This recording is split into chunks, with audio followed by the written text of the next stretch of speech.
en baie welkom.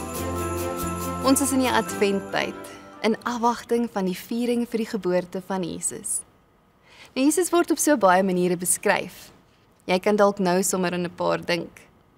Ek het 'n aanhaling gelees wat nog 'n beskrywing bied, en dit het my verbeelding veral hier in Adventtyd aangegryp. Ek lees vir julle. Some of the church fathers compare Jesus to a singer with a strong voice and a perfect pitch who joins a discordant choir and completely transforms it. It is not that Jesus gave us a different set of songs to sing, but helped us instead to perform our standard repertoire in an entirely new and more beautiful way. Jesus kom sing saam en maak ons liedjies mooier en beter. Hy kom transformeer die musiek wat ons vir die wêreld bied. Hy kom maak die lied wat in ons siel speel, nuut. Hy kom help ons om die menswees ding beter en gesonder te doen. Hy kom help jou om 'n beter jy te wees. Maar Herodes is bang dat Jesus hom sal vervang, dat sy koningskap in gedrang sal kom, dat hy minder aansien sal hê of beheer sal begin verloor. Hy is oortuig daarvan dat as Jesus regtig is wie hulle sê hy is, sy, dis nou Herodes, sy lewe negatief geaffekteer sal word. As hy maar net verstaan het dat Jesus nie kom om te vat en te verstoot nie, hy kom nie indring en oorneem nie. Hy kom anders as enige ander koning in ons lewe in. Hy kom in soos en wanneer hy genooi word. Hy kom help en kom transformeer soos hy toegelaat word. Tog bly Herodes blind hiervoor. Ons lees uit Matteus uit. Jesus is in Bethlehem in Judea gebore, tydens die regering van koning Herodes.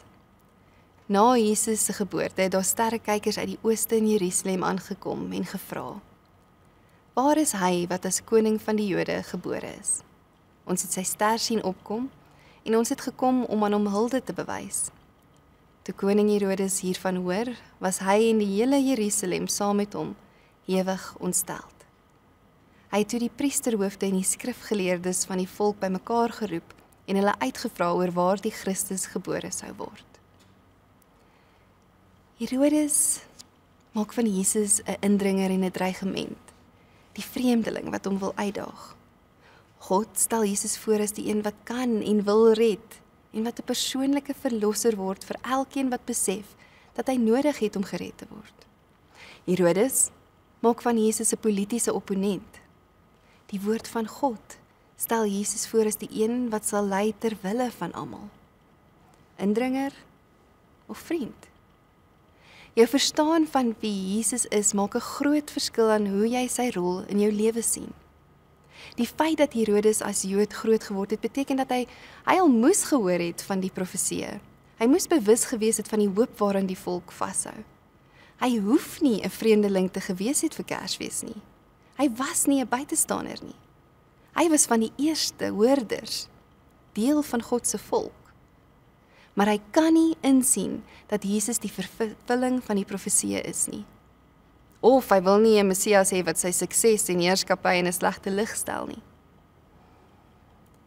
Is dit dalk so dat ons ook verknog raak aan ons manier van dink en glo en omgaan met ons godsdienstige gewoontes en dan moeilik oopmaak vir 'n groter of 'n anderste belewenis van hoe God na ons toe kom, hy wat ons lewe transformeer?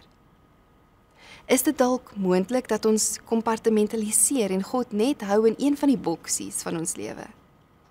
As Jood het Herodes waarskynlik ook tempel toe gegaan en offers gebring, maar dit lyk nie asof hy God toegelaat het in sy paleis en sy raadgewergesprekke nie. Dit lyk nie asof hy God gevra het vir wysheid en insig oor hoe om sy ryk te bestuur nie. Ons sien nie dat hy eers probeer hoor of hierdie nuwe koning van die Jode dalk regtig vir hom ook die Messias is nie. Hy laat nie vir God toe in hierdie aspekte van sy lewe nie. In sekere dele van sy lewe is hy koning. Wanneer Jesus in ons lewe kom, wil hy nie net in 'n deel van ons lewe inkom nie. Hy wil nie net in ons sogenaamde godsdienstige blokkies wees nie. Hy wil in ons hele lewe inkom. Ons hele lewe is syne. So hy kom en herstel en verlos ons op elke manier denkbaar. Weer en weer. Dit is wat vriendskap met Jesus beteken. Hy is so lief vir jou dat jou hele lewe vir jou saak maak en dat daar niks vir hom is wat nie relevant is nie. So, kan jy hom as vriend ontvang? Of wil jy steeds dat jy as vreemdeling kyk na alles wat die Here om jou doen? Deur die oë van 'n vreemdeling lyk die Kersfees storie dalk vreemd. Watter koning word in 'n stal gebore? Watter God kies om mens te word? Hoekom sal 'n redder kom en dan homself oorgee? Wat kan hy nou eintlik vir jou beteken as jy reeds al die mag het, soos Herodes? Maar deur die oë van iemand wat besef dat hy in verhouding met hierdie Jesus wat God self is, kan wees, lyk die Kersfees storie presies soos wat dit is.